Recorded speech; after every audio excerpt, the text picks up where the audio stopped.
The fault. We believe that all men are created equal. To the magnificent mosaic that is America. From radio beacon to radio beacon. I have a dream today. Change has come to America. Believe it. Knock, knock. Who's there? Hey! It's a figment of your imagination. Randi Rhodes Show. Turn up your mind.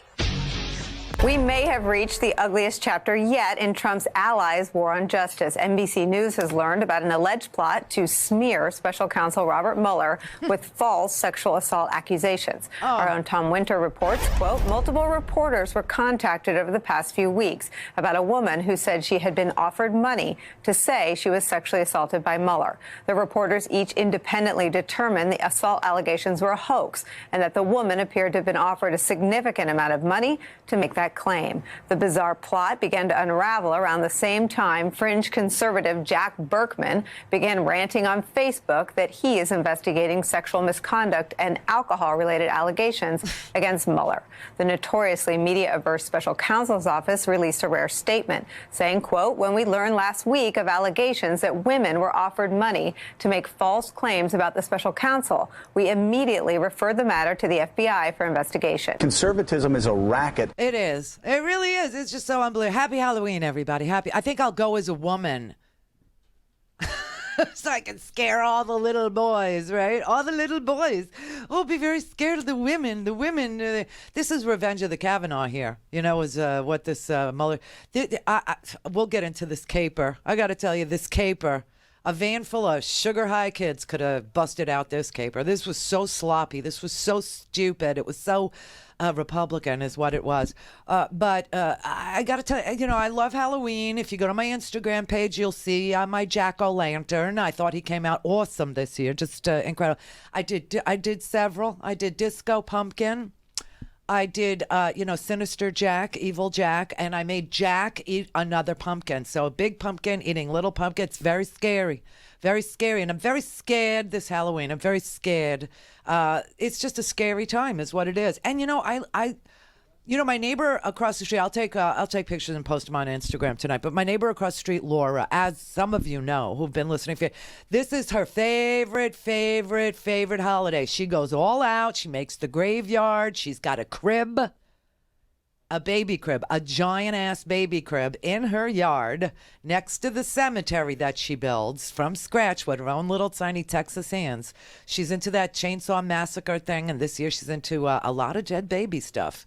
And all I could think, when I look at it, it just creeps me out because all I could think of is the old dead baby jokes. Remember them? Like, what's more horrifying than a dead baby at the bottom of a pile? Dead babies in a pile, the live one at the bottom eating its way to the top like that. And she loves dead babies this year. She actually left one on my porch. Oh, my God. She made a dead baby. She put blood on. Oh, it's just, and she's a Texan, so it has nothing to do with abortion, I don't think. I never really asked her. But even she's like depressed this Halloween. Because Trump has ruined the color orange. Orange is the new white. And it's just not the same. He's ruined this holiday for so many of us that actually embrace. I mean, look at him. He looks like a deformed pumpkin with like some ratty corn silk stuck on his head and sprayed into place. You can't even say trick or treat this year because everything he does is a trick. If you get a treat from Donald Trump, have it x-rayed, everybody. Have it x-rayed. Because nothing that this man offers is, safe or real. Tax cuts, they come off of you're going to pay for those. So his rich friends could get, $720 billion. You're going to pay for those. I mean, it's just so unbelievable. Everything is like a trick. Everything about him is a trick. This thing with the caravan is a trick. This thing with sending out the military to the border is a trick. The wall in Mexico, will pay for it, was a trick. Raises for everybody. That was a trick. That was a one-time bonus. About $72 billion was spent on that one-time bonus, right? But $720 billion of what we now have to pay for was spent on stock buybacks. And that's not a bad, that's not a good purchase. It's not worth anything. Because look, when the stock market has a few bad days, for whatever reason, all the gains wiped out for the year. So, I mean, what person who's middle class would say, this is what I want to invest in. I want to give rich people money so they could throw it around, and then one bad day and oh well, we're back to square one. I mean, who would do that? No one. It's a trick. Everything is a trick. Where's the infrastructure? It's a trick. Everything about him is a freaking trick. And now he's throwing every trick that he knows at every single body with less than a week to go. Less than a week, everybody. 5 days, 14 hours, and 52 minutes, and 34 seconds. Till the blue wave. Oh, my God. So he's ruined Halloween for, me. He's ruined Halloween. I just, I think Jack is awesome. I really do. He came out really, really. I had to make two because I didn't want to tell. Howard smashed my first one. Right? Mm-hmm. And it wasn't that he smashed it because, I guess that happens when you have giant feet. And because that's what they say, right? Big feet. You smash pumpkins, apparently, right? No, he said I put it too close to the front door. And when he opened the door, he smashed into the pumpkin. And it was beautiful. And just, and I had a candle in it, learned my lesson, bought the pumpkin candles from Amazon and put them in there this time. But the candle, so the whole thing, and the candle went bloop, right, and wax all over, and he left it there. What's wrong with you men? He's a jackass. Oh, yeah, but I love that jackass. I love that jackass. Ma'am, would you like to press charges? No, I love that jackass.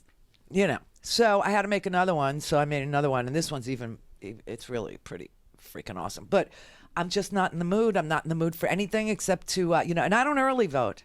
I just want you to know, I'll tell you to do it. I don't like the mail-in. It's just not for me. I don't like the early. I like to go on the day. I want to see who shows up. I want to see the lines. I want to, work on it right up until the last minute and see if anybody that I, nudged or anybody, like I told you, the Uber driver, my car broke down, so I've been Ubering. And then I had to go rent a car. So now I'm in a rental car, but I'm talking to everybody at the rental place. I'm talking to the guy that drove me from Enterprise, and I'm asking him, did he vote? Not yet. So, I keep nudging, and I'm just like, in Publix, I'm scared. This is a crazy place. And this is what I'm telling people who are friendly to the conversation. I'm telling them, don't do what I'm doing, which is right. Don't person to person start a political conversation because I can see you're unarmed.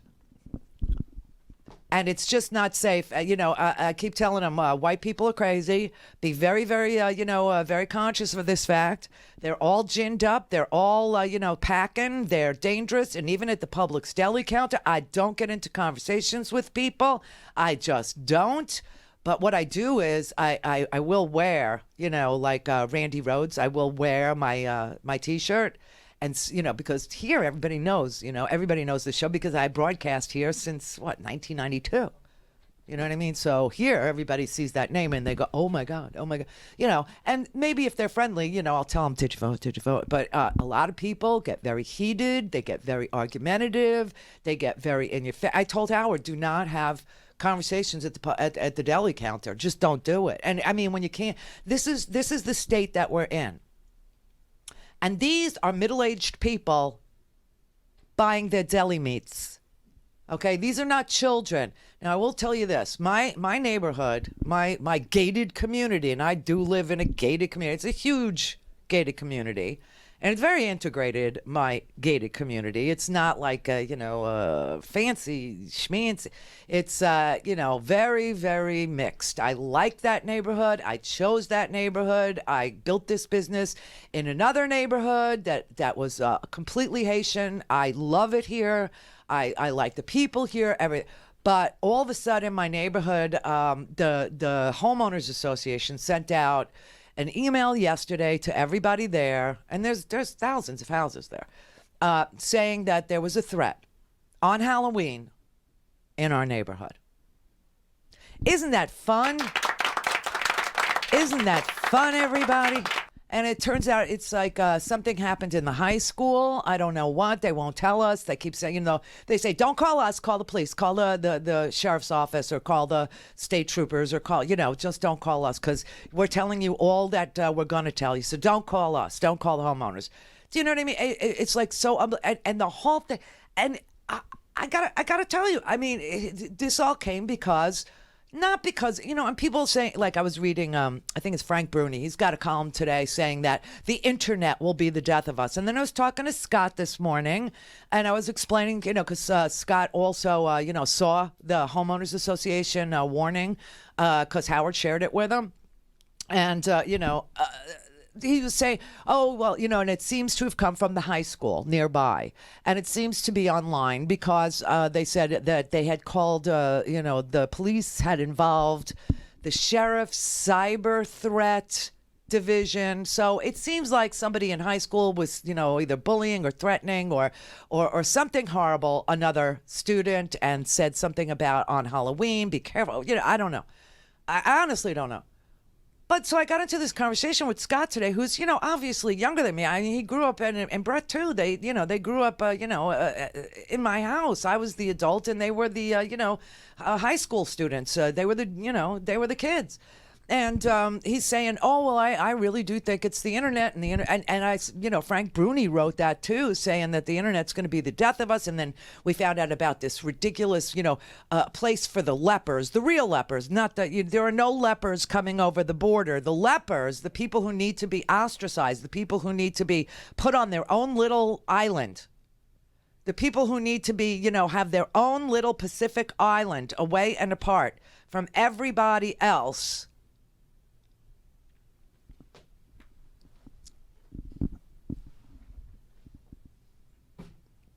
They are not kids. They are not children. They are middle-aged white people.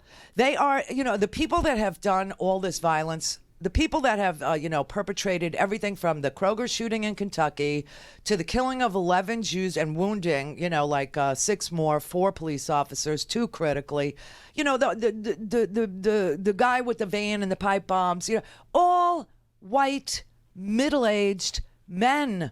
I mean, this is really where the violence is coming from. And I don't, yes, we found out that the lepers who need to be on their own island are white middle-aged men who got kicked off Twitter and got kicked off Facebook and can't comport themselves with any sense of decency.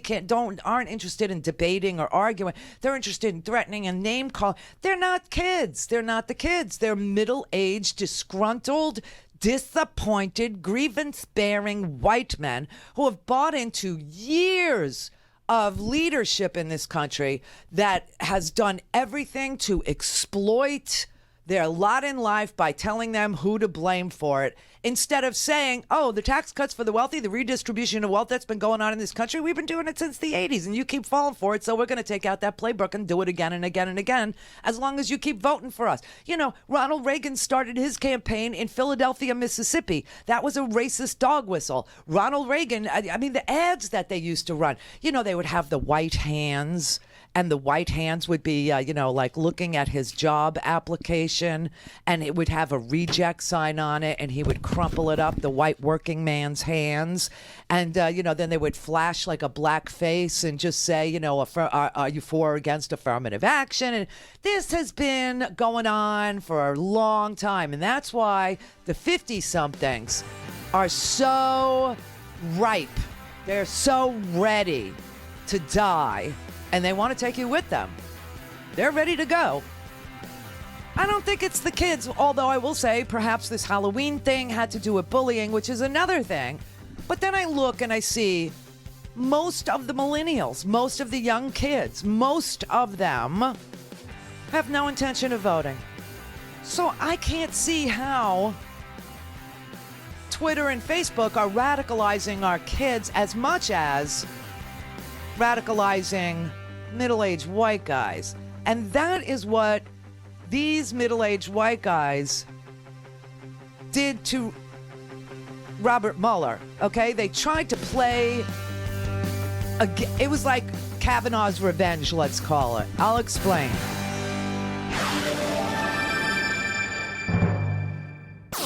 All things Randi at RandiRhodes.com. Go for launch. Speaking truth to power, the Randi Rhodes Show. Okay, everybody, meet Jack Berkman. Thursday will be a sad but hopefully very hopeful day. On Thursday, high noon, at the Holiday Inn right here in Arlington, Virginia, right behind me, only about 1,000 yards that way, we will unveil the first of the sex assault victims of Robert Mueller. It turns out, as many of you know, Robert Mueller is a bad guy, not just because of what he does in the courtroom, but because of what he does outside of the courtroom. Robert Mueller has done bad things to a number of women, the first of whom is coming out this Thursday, high noon. She will unveil a very bad sexual assault, and more to come. We've interviewed many. The investigation is ongoing. This isn't something I take any delight in. It's something I wish I didn't have to do, but my viewers and the American people need the truth. That is Jack Berkman. Jack Berkman is a lobbyist. And Jack Berkman is a notorious conspiracy theorist. Jack Berkman is the person who really, really promoted the Seth Rich conspiracy theory. He's the one that said that the DEA, and other government agencies actually killed Seth Rich because Seth Rich was the leaker of the DNC documents. This was a conspiracy theory that blew up in Jack Berkman's face. He had some sort of he did the same thing that he's doing there. Oh, on Thursday, everybody meet me at the Holiday Inn in Virginia, and I will have a witness to the killing, or I will have somebody that can confirm that Seth Rich. And he invited all the media and all these right-wing talk show hosts and everybody else to come. And it's just the person on the phone was fumfering, and he didn't have the person in person. Because he said the person couldn't come in person because they would be in danger. They would be in danger. They're being hunted and they will be killed and blah, blah, blah. So at this presser where he claimed to have this whistleblower who would come forward and would expose the DNC and their involvement in their own staffer's death, the whistleblower never showed up. Then he said, well, they're going to come and they're going to phone in. So everybody gather around this speakerphone. And everybody waited and everybody waited. And he couldn't make the phone work. He couldn't make the phone work. And the phone kept feeding to somebody else's message machine and on, and it was a shit show is what it was. It was a complete and utter shit show. And then finally, when the person came on the phone, the person was, telling, there were two people. There were two people that killed her. No, maybe it was three. I mean, the person was so confused, so like I said, kids on a sugar high tonight from a van that pour out to, get candy. They could have busted this caper, okay? And now Berkman is back, okay? And what happened here is he joined forces with this kid named Jacob Wall. Jacob Wall is probably the dumbest kid that's ever come down the pike. Jacob Wall is a kid who set up a fake private investigation company called Surefire Intelligence. They advertised that they were founded by two members of Israel's elite intelligence community who can be hired as counterintelligence, private spies, ethical hackers. And per their website, Surefire has locations in California, New York, Tel Aviv, Washington, D.C., and other notable cities around the world. But if you, when the media started dialing the firm's phone numbers, they also got redirected to a line to Orange County, California, and apparently to Wall, this kid Wall, Jacob Wall, to his mother. To his mother.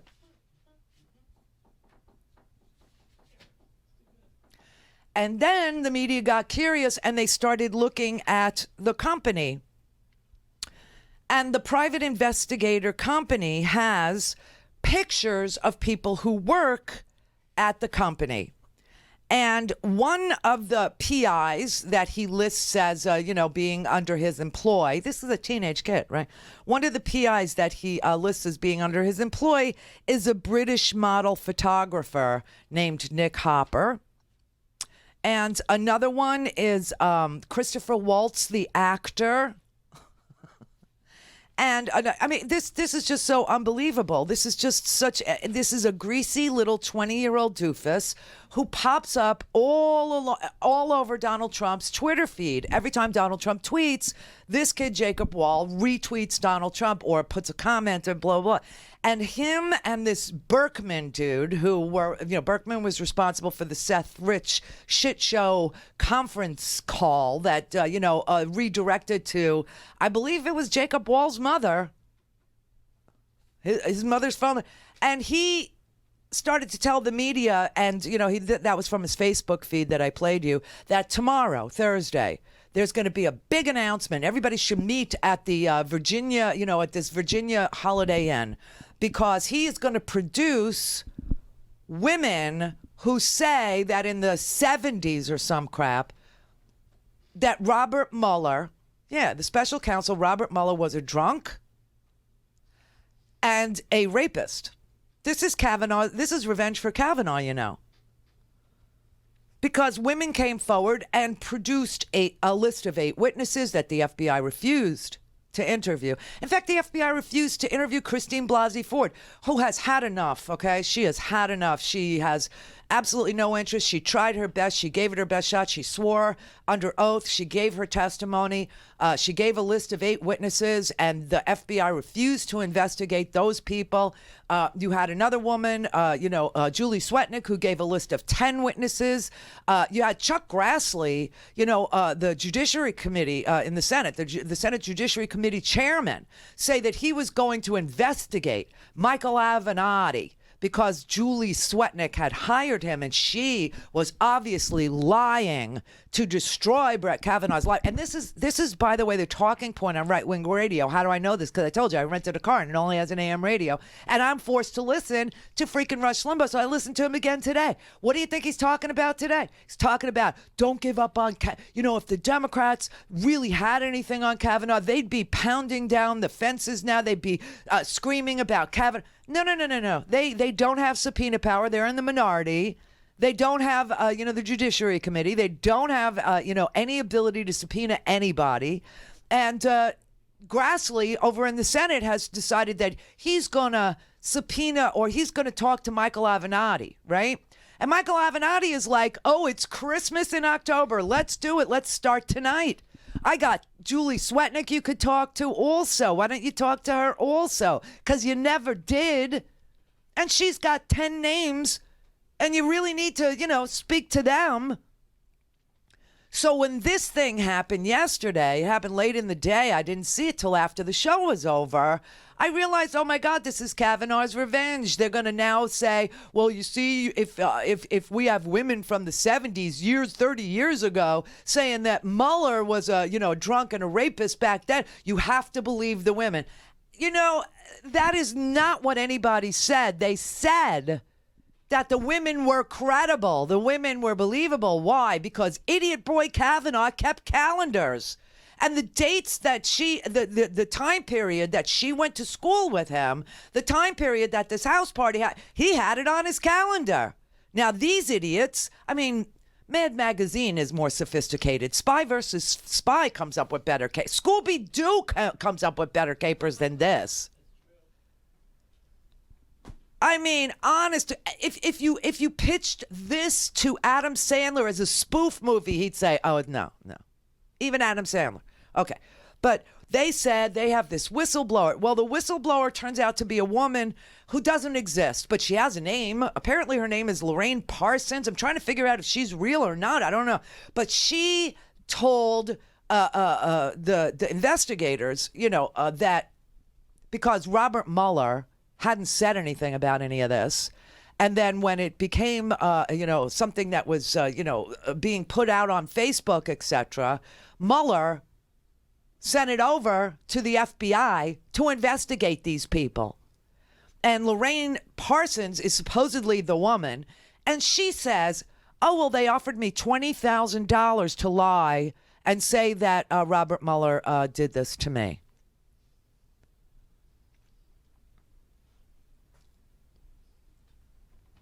Yeah.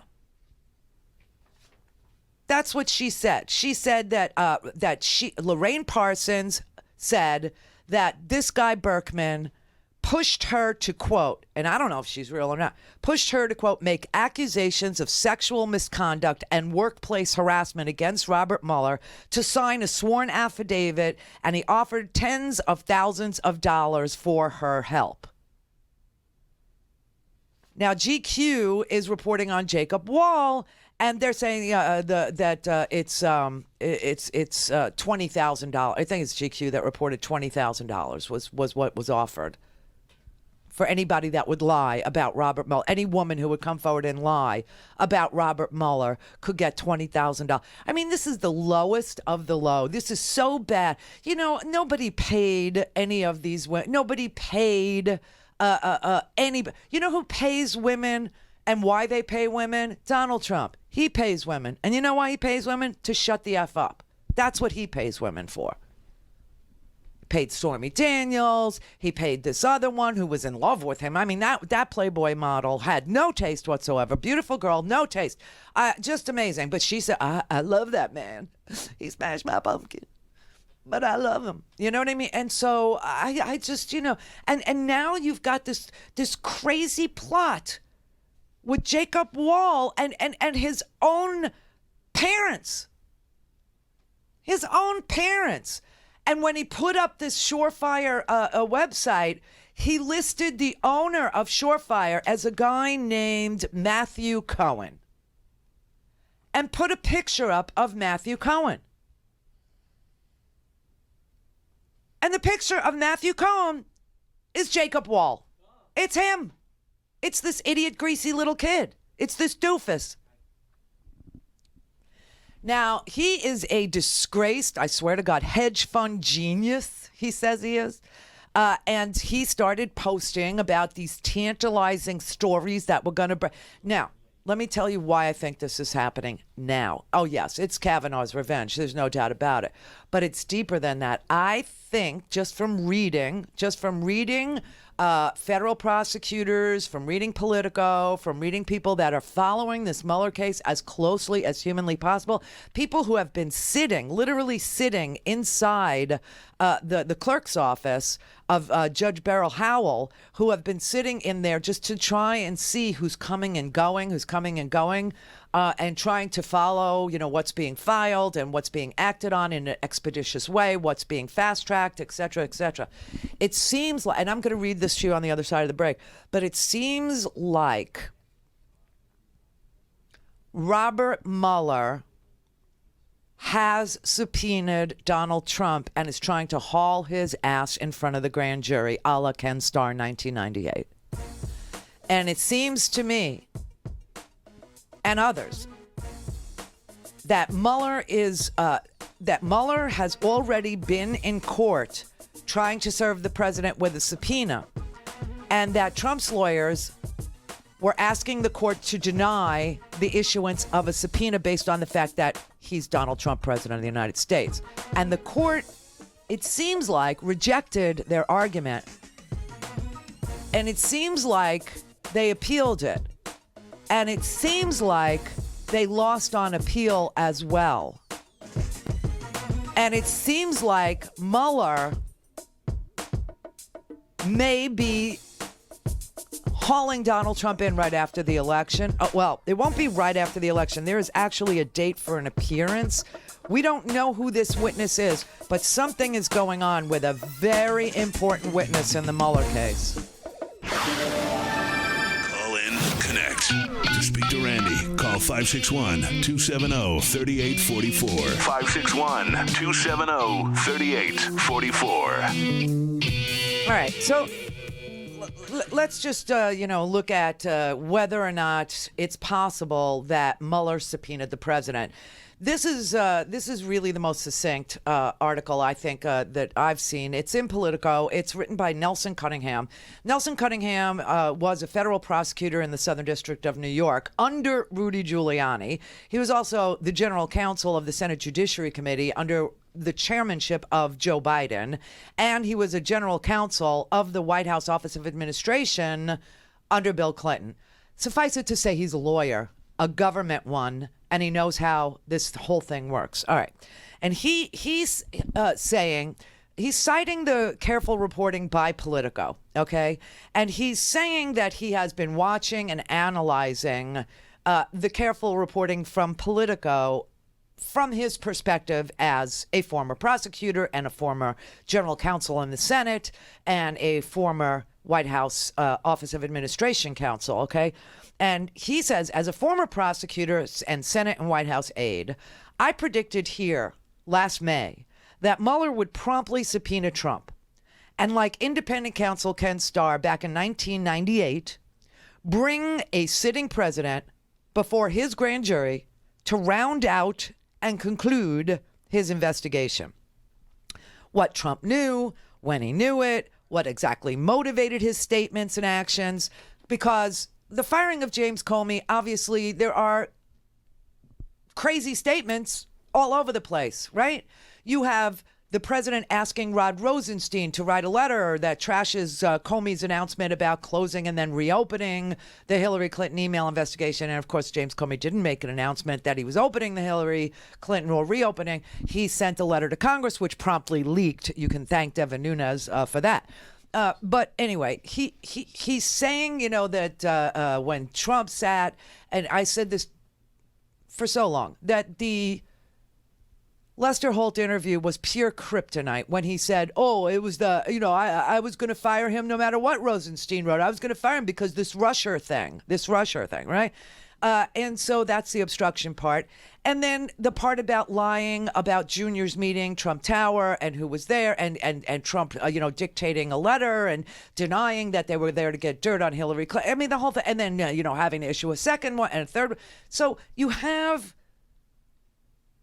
only the president who can tell you what's behind all those statements that he made, right? The intent is in Donald Trump's head, and we know obstruction is a crime of intent. All right, I digress. Anyway, he said as the summer proceeded, we certainly had a great deal from Rudy Giuliani, and we did. Rudy Giuliani was all over the TV. He was, saying, yeah, the president lies, but that has nothing to do with the And then finally, on August 15th, Giuliani went on TV, and he said that Trump would move to quash a subpoena. And he went so far as to say on TV, quote, we're pretty much finished with our memorandum opposing a subpoena, right? And then nothing happened. And then Labor Day came and went, and there wasn't anything that was visible that you could see Mueller doing. You just, it was the quiet period before the midterms. And I have said this a million times. I really don't understand why there's a quiet period before the midterms. If the president or a candidate for president or a candidate for Congress or a candidate for is a criminal or is a traitor to this nation or is taking orders from a foreign government, this goes to the birthright citizenship question too. Okay. Somebody that doesn't believe that they are subject to the jurisdiction of the laws of the United States, which apparently Trump doesn't think he is. Should they be citizens of the United States? Anyway, so we entered this quiet time. We don't get to know whether or not the president did these things ahead of a midterm election that he's made all about him. He's told his people wherever he went, wherever he campaigned, I know I'm not on the ballot, but pretend I am. But it's the quiet period, everybody. The quiet period. So we have absolutely nothing from anybody on this investigation. But Politico's reporting, this is what Mr. Cunningham, Nelson Cunningham, is citing. He says, but now, thanks to Politico's reporting, backed up by the simple gumshoe move of sitting in the clerk's office, waiting to see who walks in and requests what files, we might know what Mueller has been up to. Since mid-August, he may have been locked in proceedings with Trump and his lawyers over a grand jury subpoena in secret litigation that could tell us by December, and I'll tell you why December at the end, when the president will testify before Mueller's grand jury. The evidence lies in obscure docket entries at the clerk's office for the D.C. Circuit. That's where Kavanaugh came from. Thanks to Politico's Josh Gerstein and Darren Samuelson, we know that on August 16th, the day after Giuliani said he was almost finished with his memorandum to quash the subpoena, a sealed grand jury case was initiated in the D.C. Federal District Court before Chief Judge Beryl Howell. We know that on September 19th, Howell issued a ruling, and 5 days later, one of the parties appealed to the D.C. Circuit Court of Appeals. And thanks to Politico's reporting, we know that the special counsel's office is involved because the reporter overheard a conversation in the clerk's office. So now we can further deduce that the special counsel prevailed, won in the district court, and that the presumptive grand jury witness has frantically appealed that order and is looking for special treatment from the judges of the D.C. court, which we often refer to as the second most important court in the land. Why? Because that's the pipeline of the Supreme Court, right? Merrick Garland, who didn't get even an interview with any of the senators, let alone a real hearing, he is the Chief Justice of the D.C. Circuit, right? And we know Kavanaugh came from there, and we know Gorsuch came from there. Okay. But nothing about the docket sheets disclose the identity of this witness, so we don't know who. Politico asked many of the known attorneys for Mueller's witnesses, including Jay Sekulow and others, and each one denied knowledge of the identity of the witness. But of course, you would expect a lawyer to say that when the order is sealed in front of the court. But Mr. Cunningham goes on, and he said, but those of us who have been appellate lawyers, the brief docket entries tell a story. Here's what he thinks the story is saying.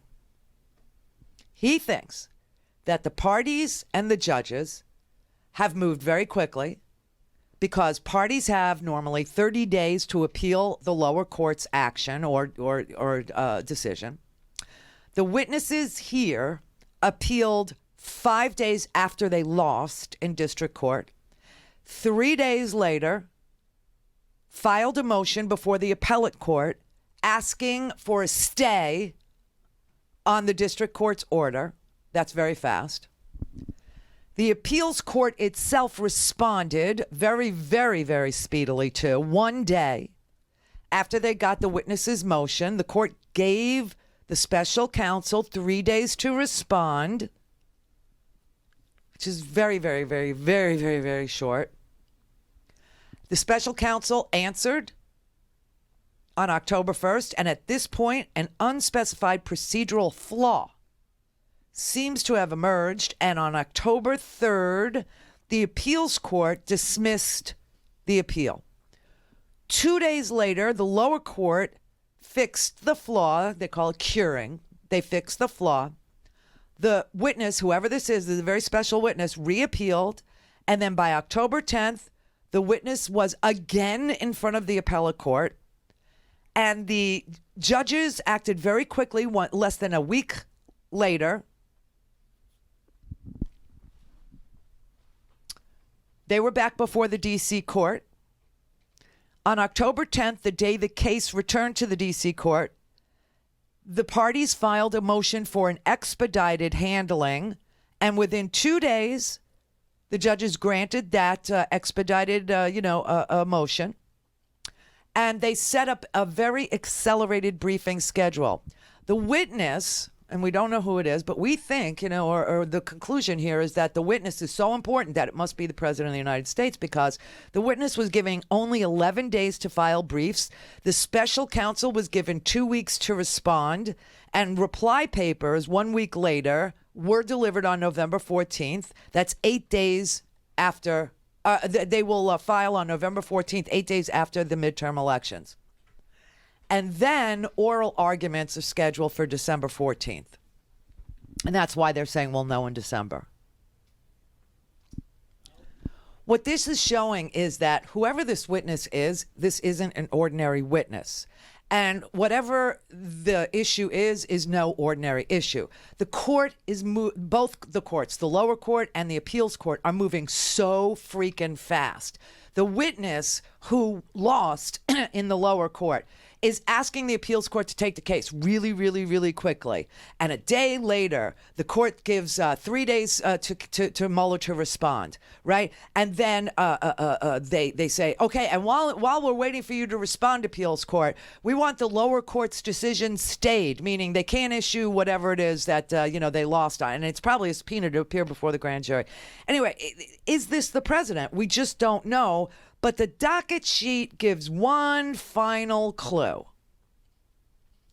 When this witness, who has to be uber important for the courts to move like this, the courts do not move fast. God knows. I've been sued so many times, and I'm telling you anything, And when I win, the loser appeals, and that's another year. You're talking about days here. You're talking about days, moving in days, and asking for a stay of the lower court, and getting it right away, and then it's just so fast. All right. So when the witness is lost in the lower court, in the circuit court, before they went to the appeals court, or after the appeals court was contacted days later, right? Days later, 5 days later, after they lost in district court, they asked, not for the, usually in appeals court, you get 3 judges, you get a 3-judge panel, right? They asked for an en banc, meaning they wanted all 10 of the D.C. Circuit judges to review this order from the lower court. They wanted all 10. They didn't want, the 3 judges. They wanted an en banc hearing. They wanted all 10 judges to show up. And what's really telling is that of the 10 judges that sit on the D.C. Circuit, only 1 judge has recused himself. The other 9 judges on the D.C. Circuit have no problem hearing this case. But 1 judge, Gregory Katsas, recused himself. Who is Gregory Katsas, and why did he recuse himself? He is Trump's only appointee to the D.C. Circuit. Now, Kavanaugh came from the D.C. Circuit. Gorsuch came from the D.C. Circuit. Merrick Garland is the Chief Justice of the D.C. But Trump has put on the D.C. Circuit only 1 judge, and that judge is Gregory Katsas. And we don't know exactly why he recused himself because they don't have to tell you. But if the witness in question here was the president himself, then this justice, or this judge, who was appointed by Donald Trump, would probably recuse himself from any official role in deciding a case that had to do with Donald Trump. So that's the last clue. And the fact that all of this happened one day after Giuliani said publicly, quote, "We're pretty much finished with our memorandum opposing a subpoena." Now, all we know is that the district court ruled in favor of Robert Mueller against some witnesses' issue, which was likely an issue to appear before the grand jury. And that losing witness moved very quickly and with incredible authority to to get these judges to respond to them in an accelerated fashion and to schedule briefings and all this, and that the sole Trump appointee to that circuit court, to the D.C. Circuit, recused himself. Other than that, it's a sealed legal matter, and we won't know till after the elections. All we can tell you is that oral arguments will be made in front of the appeals court, minus this 1 judge who recused himself, and then an oral argument is scheduled in December. So this could explain the attack, they've been trying to destroy Robert Mueller 8 ways to Sunday. You know, they've been saying he's conflicted and, you know, throwing everything, and none of it is moving anybody, because even the people who are saying this crap about Mueller, they know Robert Mueller, and they know, Robert Mueller is not a drunk, he's not a rapist, and he has an impeccable reputation. He does everything by the book, and we've had no leaks out of his office, but it does appear that this is a very special witness that Mueller has subpoenaed. And this witness has lost their case. Mary had a little man. The fault. We believe that all men are created equal. To the magnificent mosaic that is America. From radio beacon to radio beacon. I have a dream today. Change has come to America. Believe me. Knock, knock. Who's there? It's a figment of your imagination. Randi Rhodes Show. Turn up your mind. But let me be clear on this, and I don't say this lightly or throw around the racist word or white nationalist. Steve King is, by his own words, a white nationalist. Yes. And I think he is someone who should be unquestionably repudiated by Speaker Ryan. I have not heard that to date. It certainly would be comforting, at the very least, if the Speaker were to say that unequivocally. Unfortunately, in the Trump era, there's been too many people who will say they're disappointed or use some sort of vague words like that and not actually follow it up with any action. And I will say this, too. My biggest concern is not so much Steve King today. It's the Steve Kings of the future. There is a whole group of Republican aspiring politicians coming up that see the Trump play script, see the Trump playbook, and they want to follow it. So this is the environment in which we toil in now. We have a lot of voter suppression. We have white nationalism. We have violence. Political violence is a thing again. And we have a right wing that every time political violence happens, they express their disappointment or their sympathy or their condolences or thoughts and prayers. And then you have a president who doubles down on it. You have a president who actually will say, I'm sending the military because these people are coming here and they're invading. You have a president who says, there's Middle Easterners that are mixed in, and the caravan. And then you have Republican strategists who are actually talking to reporters that are asking him, why is he doing this? You know, immigration at the border is actually low, and arrests are actually less than they've been. So what is he doing with this? Why is he saying invasion, and why is he saying this, and why is he saying that, and what's with the birthright thing, and what's with the whole business, of white supremacy and dog whistling and everything that you do. And the Republican strategists are saying it's a chance to rev up the base. Last night I got into a little conversation on Twitter with a Republican strategist, and I know kind of who he is. Okay, he actually, I know who he is. Let's put it that way. I know who he works with. I know the person he works with. I have very little respect for the crap that they do. But he was quoted in one of these articles, and I asked him, I said, I'm just curious, how can you live with yourself when you know that this is causing so much hatred? How could you do that? And he said, how am I supposed to know what's going on inside the White House? I'm not inside the White House. And I said, well, you were inside the White House, and you were burned by the White House, and still you won't, you won't say that this is. But you're quoted here as saying, well, this is a good chance to gin up the base and da-da-da-da. Well, I can't be sure. And I said, well, is sending the military, using the military for political purposes to the border, is that part of it? Well, I can't be sure because I'm not in the White House anymore. I can't be sure. I mean, these people, they're so mealy-mouthed about it. You can't get any Republican to stand up against the Steve Kings, who are obviously white nationalists, to stand up against the Dana Rohrabackers, to stand up against the Jordans, the Jim Jordans, and the Devin Nuneses, and all the freedom crackers. You can't, they're Republican strategists, or they're Republican advisors, or they're Republican this or that, but they have nothing to say. They have nothing. Oh, well, I'm not there anymore. I don't know why. Come on. This is so obvious what's going on here.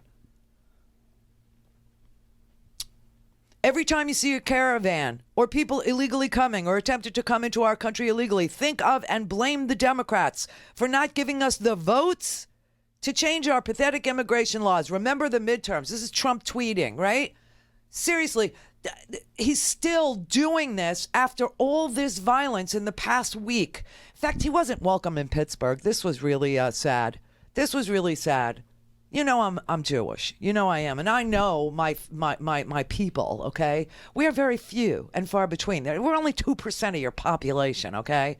And to blame our religion, which is multi-denominational, which is very forgiving, which is, a religion that questions everything. I mean, you ask a rabbi any question in the world, and he's going to say, why? Why do you want to know? Or why? Everything is why. You have to ask yourself why. You have to, go deep. We're not exactly, taskmasters, okay? We love everybody. We advocate for everybody. Everybody has a place. There's a reason why. We don't know. There's a reason why everybody is here. There's a reason why everybody is, given this gift or that gift. There's a reason. We are, here's the difference, okay? Christians will tell Jews, and yet we don't criticize you or your belief. I have said this. I don't care what you do to get through the day. I don't care who you pray to or if you don't. I don't care if you, make the sign of the cross or you have a coexist bumper sticker or you're non-denominational or you don't pray at all or you're an atheist. I don't care. It doesn't cost me anything for you to practice or not practice. I don't care. Whatever gets you through the day, I'm cool with it. I'm okay with it. However, you have people like Mike Pence who clearly will tell me that I am going to hell because I do not accept the fact that Jesus, who was the king of the Jews and died that way, is the Messiah. Jews are still waiting. We are always waiting. We wander, we wait, we walk, we talk, we have a nosh. It's what we do. And Mike Pence can't stand it. And Donald Trump, I don't know how in the world Donald Trump, doesn't get called out even more for this, these dog whistles of his with the globalists and showing Hillary Clinton with a Jewish star and $100 bills and the globalists, and his closing commercial was all Jewish people that he say are. I mean, the guy is a globalist. Donald Trump is a globalist. He trots around the globe. He's got golf courses in Scotland. He's got a hotel in Dubai. He's got a hotel in Azerbaijan. He's got a hotel. Nothing he built. He just slaps his name on things and he charges a management fee and he gets rich that way. But he's all over the freaking world. You got Russians coming here to have babies. All over Miami, there are birthing tourism packages. And the very expensive ones, the $75,000 packages, they started about $50,000 and they go to $75,000. The expensive ones do. They include an apartment rental in a Trump Tower building in Sunny Isles, Florida. And Russians come here to have their babies so that they can have dual citizenship. That's just a fact. So this thing with anchor babies and birthright citizen and all this, this is so bizarre. It is so, but he keeps on, and the rise in anti-Semitic incidents based on his characterization of Jews as being globalists and Soros and invoking his name, and Hillary putting her in a tweet with a Jewish star that was, and the retweets from the white supremacist websites. His son does it, Flynn's son, Michael Flynn's son, Flynn Jr., he was retweeting these white supremacists. Stephen King from Iowa, I expect so much more from you. This man has passed no legislation for you. I mean, he has done nothing for you. How many times have you sent him to Washington? 6 times, I think. He's been there 12. He has done absolutely, he's brought nothing home to your district. Nothing, zero, zilch, screws. And all he does is play this white supremacy card. And I know, Iowa, you are the nicest freaking people. You are. This man does not do jack crap for you. You have a real candidate there. You got a guy that's running. The guy that's running against Steve King is within a point. 1 point. Anyway.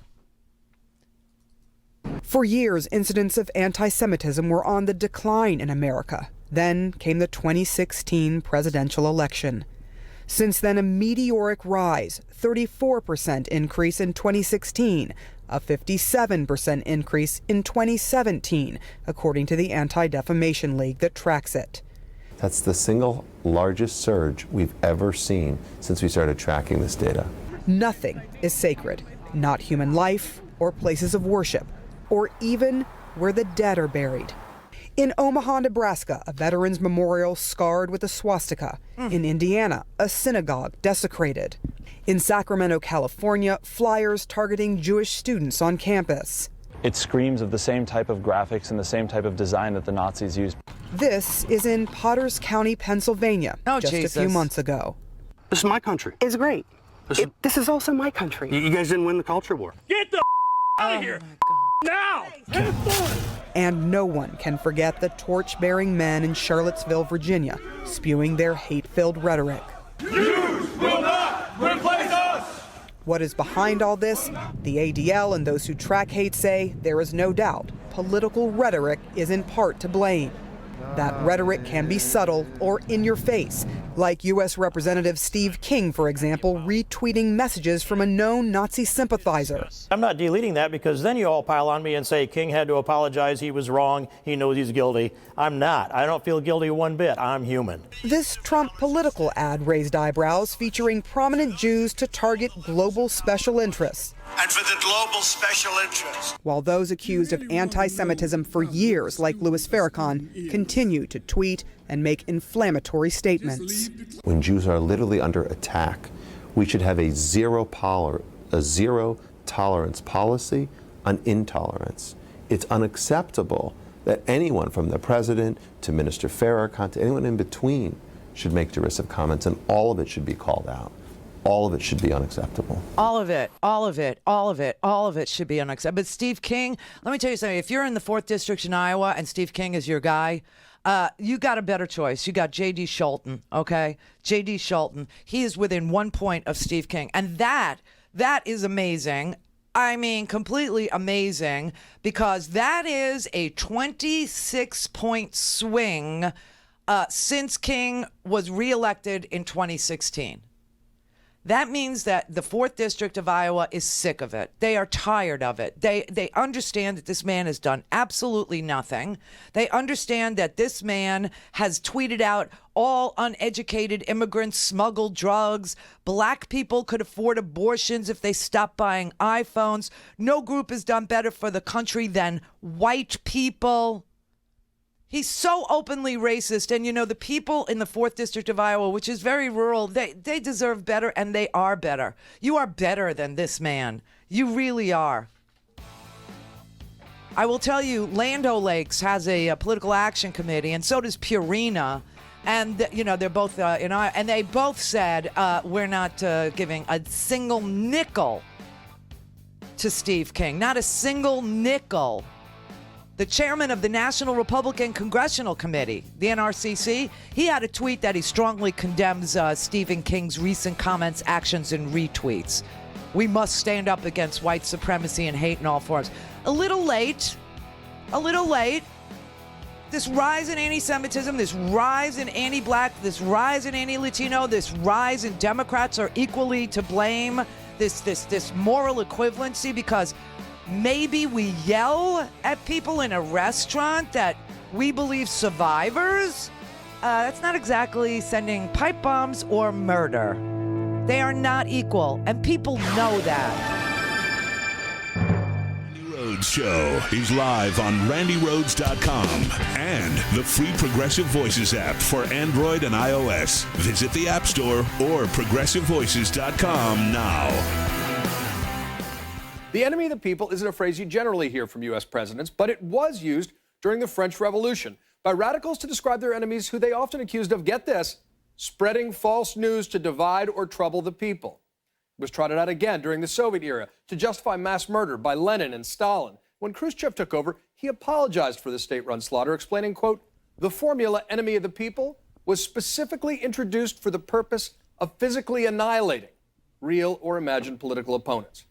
And while Donald Trump loved to accuse Democrats of wanting to make America like Venezuela, Hugo Chavez, you guessed it, called his political opponents, quote, enemies of the homeland. What about invaders? Well, the word recalls an ugly history when it's been directed at immigrants. For example, in 1884, a U.S. Senator named Byron Cutchin of Michigan painted poor immigrant laborers from Southern and Eastern Europe as, quote, the Goths and Vandals of the modern era. They come only to lay waste, to degrade and destroy. Well, my grandparents would later immigrate from that region. Arguments from the notorious Chinese Exclusion Act were full of talk about the Chinese invasion, and the Supreme Court, which upheld the law, even wrote in its decision about the, quote, vast hordes of Chinese that were, quote, crowding in upon us. One of the founders of the isolationist America First movement of the early 1940s, aviator Charles Lindbergh, declared that we should, quote, defend the white race against foreign invasion. And just over a decade ago, Trump's populist predecessor, Pat Buchanan, wrote a book called State of Emergency, The Third World Invasion and Conquest of America. The point is not that Donald Trump is the moral equivalent of any of these figures, nor is there any reason to believe he's actually read up on these specific histories. But the dark legacy of this language cannot be ignored. It has been used to excuse some of the most horrific chapters in our history. It not only divides, but dehumanizes. And we can't abide by its normalization in American politics today. Conservatism is a racket. It truly is. It's a racket. And this is why Trump keeps talking about the caravan, and he's tweeting out the midterms, the caravan, invaders, people illegally coming. Might I remind you one more time that coming here and asking for asylum is not illegal. Nothing that these people are doing is illegal. They are coming to ask to surrender to the Border Patrol, to ask to file a claim for asylum. Most of them will be turned down. But that is the process.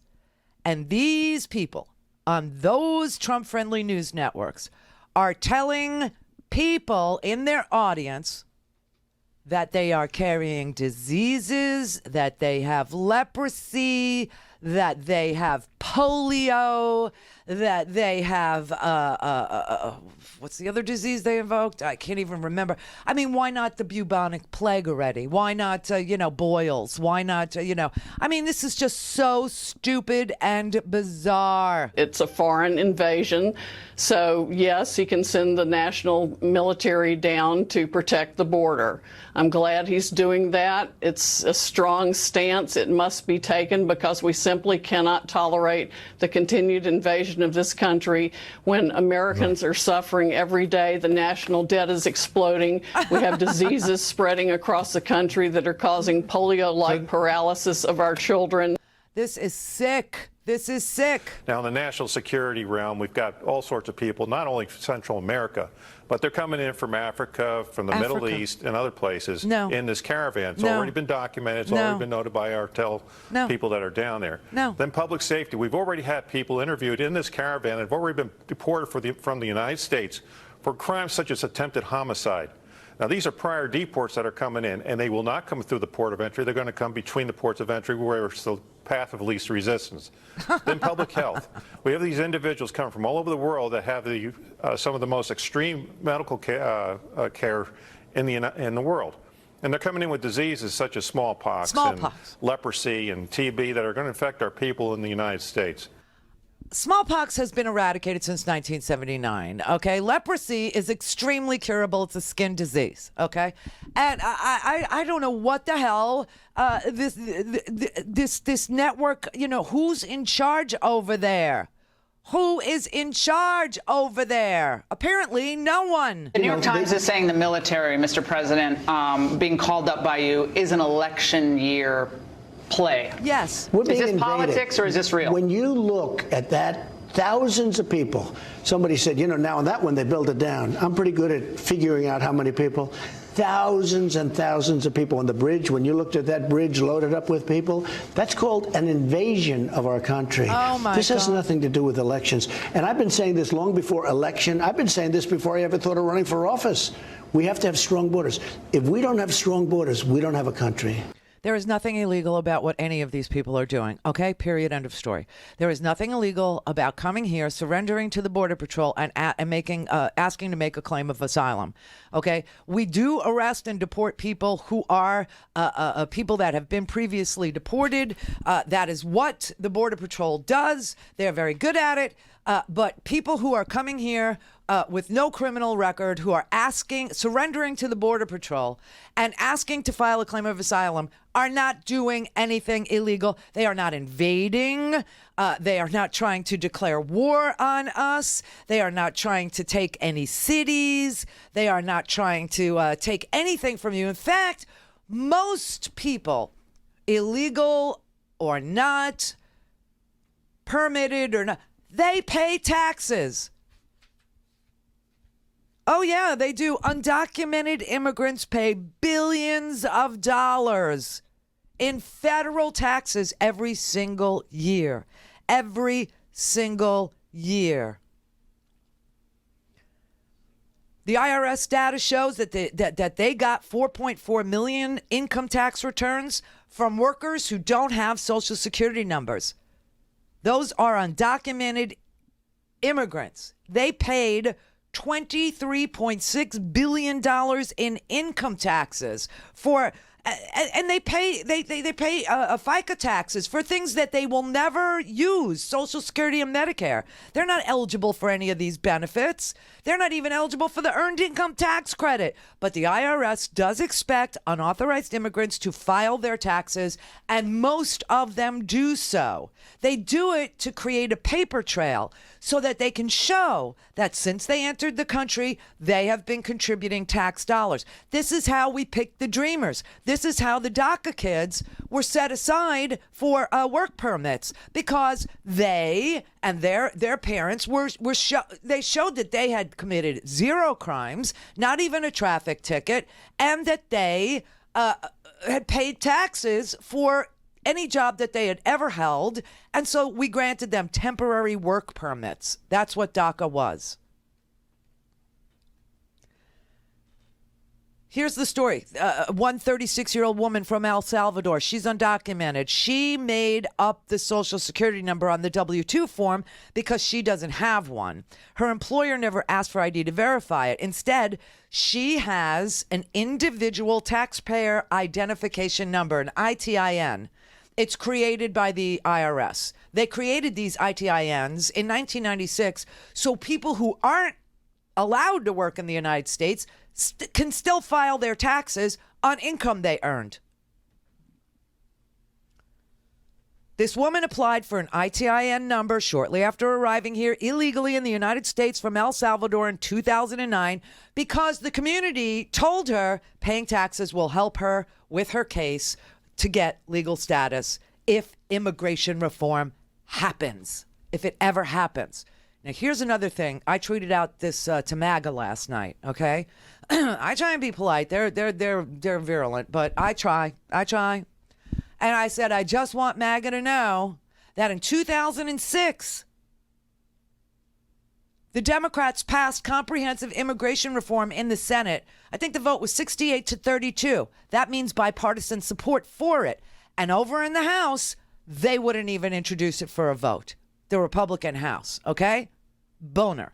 Then again, in 2013, Senate Democrats introduced comprehensive immigration reform, got bipartisan support in the Senate. Guys like John McCain were down with it. Other people were down with it. Because it took 60 votes, right? So it passed, again, shoved into a drawer in the House, never to vote. You know why? They like the issue. They like that it revs up their base.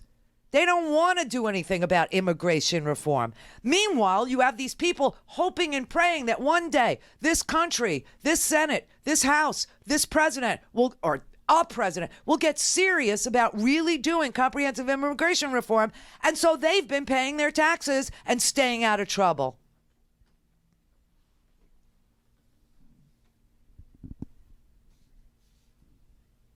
Staying out of trouble. They also pay sales tax. They also pay state tax.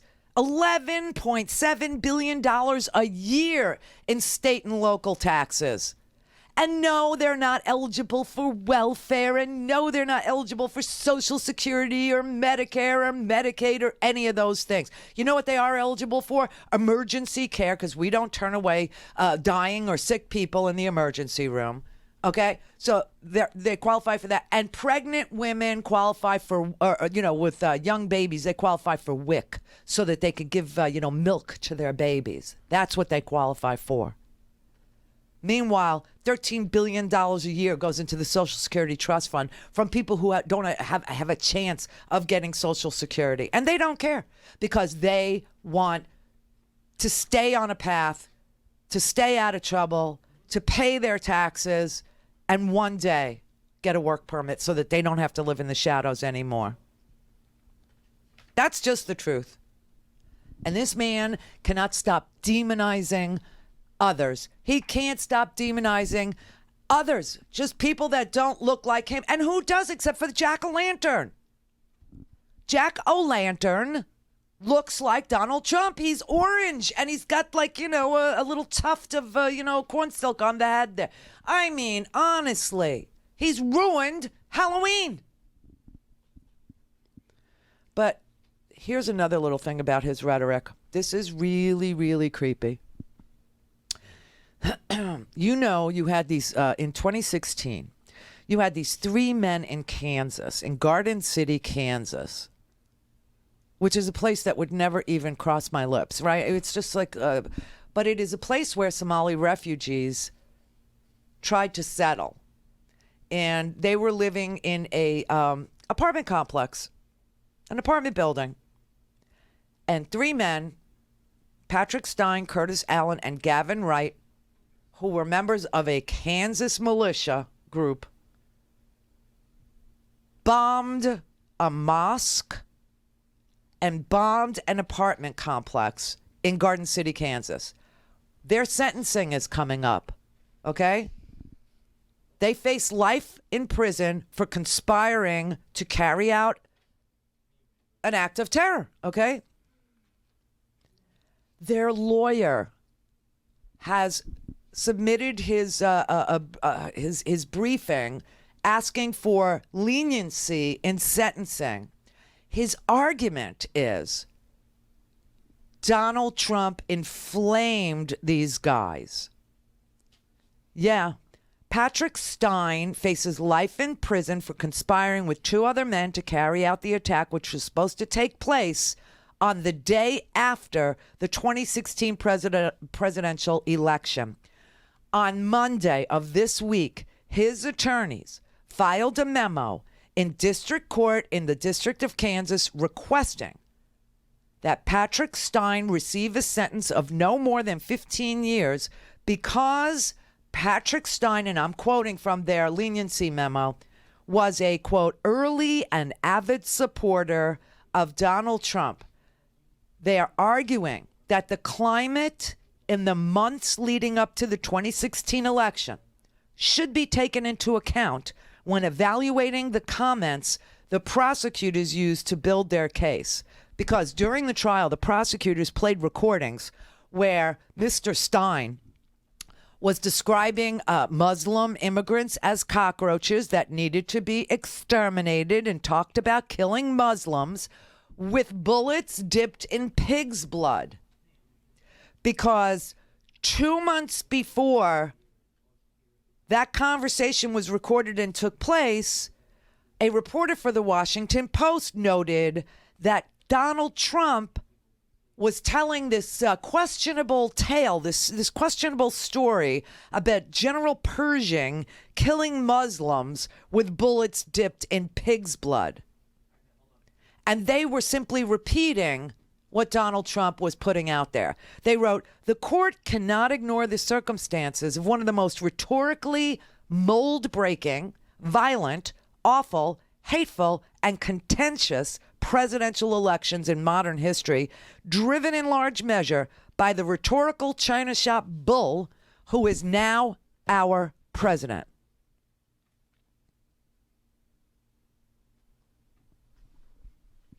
Lawyers are now using Donald Trump's rhetoric to get leniency for their murdering clients. Also, Also in the sentencing memo, the attorneys for Patrick Stein, they wrote that, quote, their client fears Muslims because of what he learned about them on the internet and videos he watched on YouTube. His knowledge of the Quran, quote, came directly from the internet and conservative talk show hosts such as Sean Hannity and Michael Savage. And that their client suffered from alcohol and meth addictions throughout his life, and that he had high hopes to start a biofuels plant in his rural Kansas town, but then his plan failed when the economy crashed in 2008, and he became unmoored, and he started struggling, and he was the prototypical lost and ignored white working class voter who Donald Trump was talking to.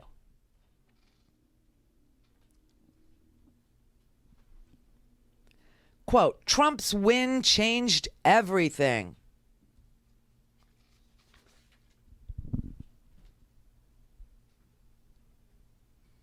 This is unbelievable.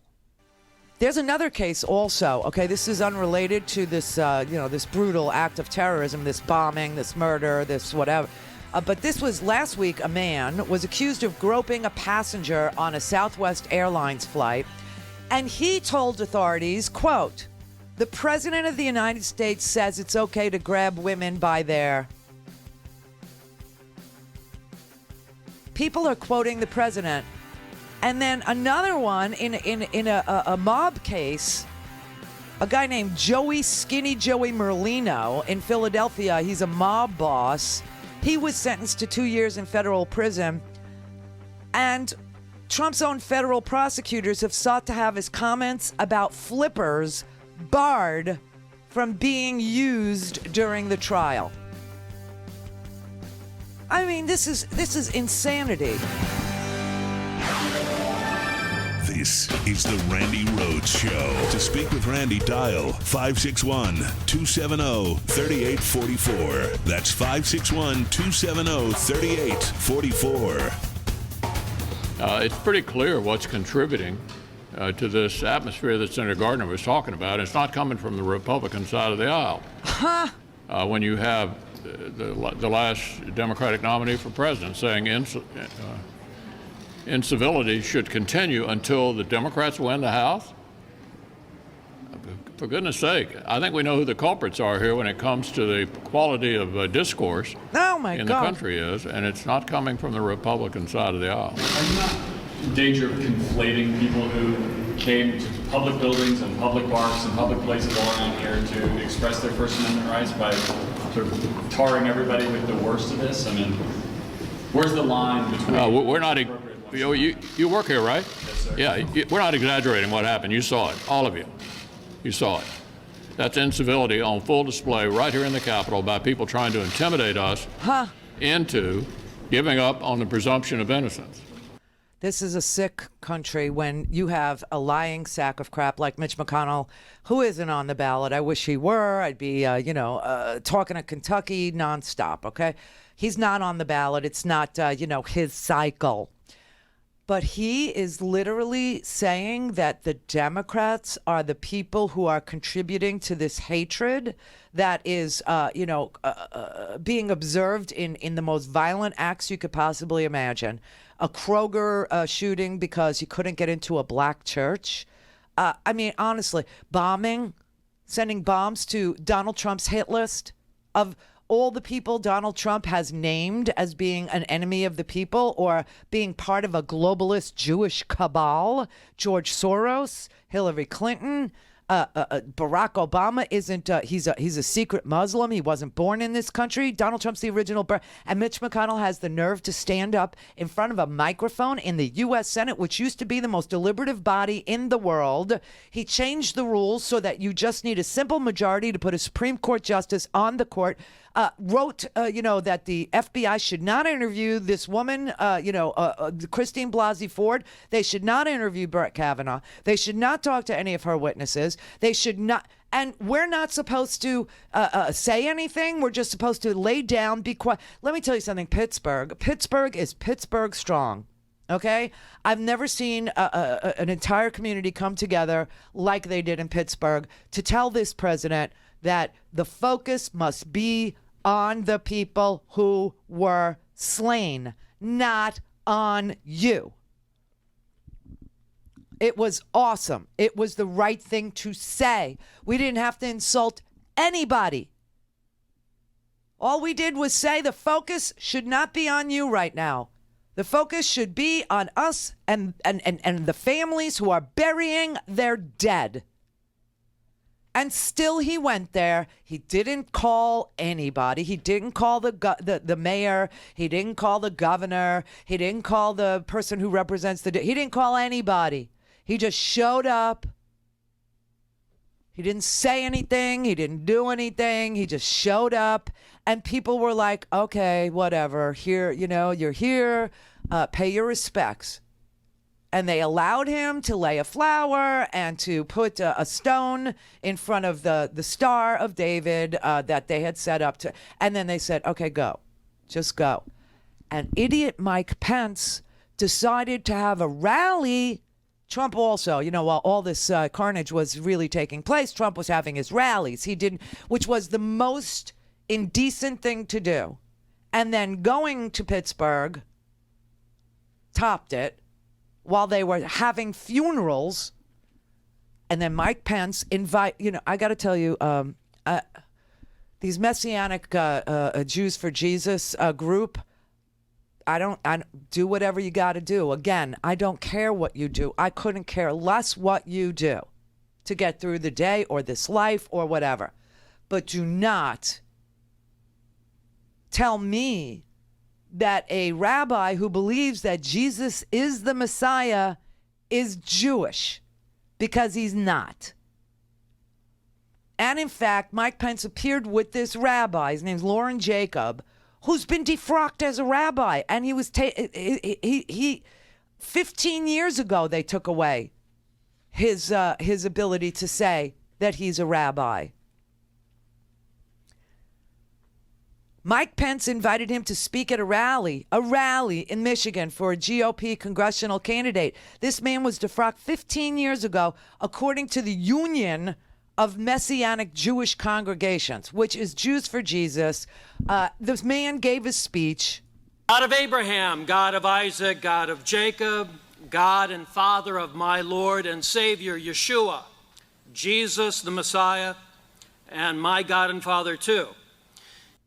Jesus, for the Jews, is not the Messiah. He is King of the Jews. He died that way. We don't believe in Easter, okay? That's kind of the big difference. We don't believe in the resurrection. We're still waiting for the Messiah. It is a basic tenet of Judaism.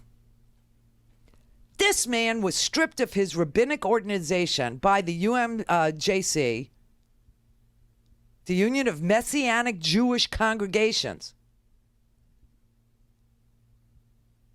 They stripped him of his ordination as a rabbi because they found him guilty of libel. Libel. They didn't say who he allegedly libeled, but it appears from his website that he got involved in some theological battle with other leaders of the group, and he believes Jesus is the Son of God, and they don't, and whatever it was. And they said, you know what, his beliefs are an anathema to the world's Jews, and that, he was trying to say that this group is insufficiently conservative. They're not conservative enough on doctrinal matters. And they says, you know what, you're not part of this. And they took and Mike Pence, of all the rabbis he could have, apparently no rabbi would appear with Mike Pence. That's all I can conclude. But they went to a Detroit area synagogue. He invited this man, and then he tried to say, "Oh no, I didn't invite him." There's a Republican who's running in this district. Her name is Lena Epstein, and he said, "Oh, she invited him. She did." Everybody's blaming everybody. I mean, it's just so. Of all the people in all the world, you couldn't find. It's just so. I mean, listen, I gotta. This is so wrong on so many. And then there's this story. This story just blew my mind. This is out of Indiana. Oh my God, this woman, she's 63 years old. Again, this isn't the kids doing this, okay? The kids may be, online and threatening each other and, saying you're ugly and this and that and bullying and causing a lot of I mean, this whole thing of social media, yes. I did the research this morning and I think I found that 0.7% of Facebook pages and a similar amount of Twitter pages have more than 20,000 followers, okay? Same thing with Instagram. And kids are, they post their pictures on Instagram or Snapchat or any of these things, and they just hope somebody likes it. They just hope somebody will like them. And when somebody doesn't like them, because everybody's so self-involved that they don't even look at other people's pages, they feel less than. They feel ugly, or they feel not socially acceptable. And then the bullies come along, and see that they feel sad or weak or whatever and start picking. That's what teenagers are all about. That's what they're doing. And the social media thing is making that lonely, lonely teenage world even more lonely. It forces kids to isolate. They play video games too many hours a day. They're on social media too many hours. But I don't think that they're getting, politicized by anybody but their parents. I don't think they're getting politicized by anything that they're looking at on social media as much as their parents. Because these are 60-year-old people. These are 46-year-old men, 51-year-old men, 56-year-old men. This was a 63-year-old woman named Deborah Cantwell. She is a white woman, and she wrote a letter and taped it on the door, the front door of these new people that were moving into her neighborhood. We don't know the race of the people that were moving into the neighborhood, but we do know that there is a black child that is part of this family. And this 63-year-old put a racial slur in a note and wrote in all caps, "This is a white neighborhood." Wrote a note that said, "We moved here to and it's all caps. We moved here to a white town, all white neighborhood for health reasons. Among other things, this is our forever home. We cannot afford to move. This is my dream home. And we've been here for a very long time. You should have considered the neighbors before bringing that slur child into the area. Just the sight of the child reminds me of all the things I live in this town to forget."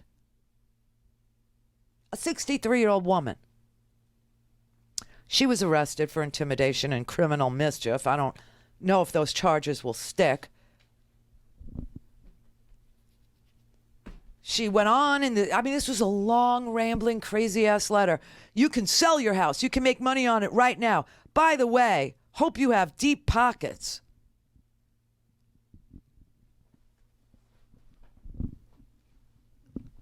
This is the president leading. This is what's infecting us. This is what's infesting us. This is what is having, is making appearances in court memos and pleas for leniency. Oh, my client was always, a 7 on a scale of, 1 to 10 racist. But when Trump was campaigning, oh my God, he went to an 11, and then this happened. And then this happened because of Trump. I mean, it's making its way into court.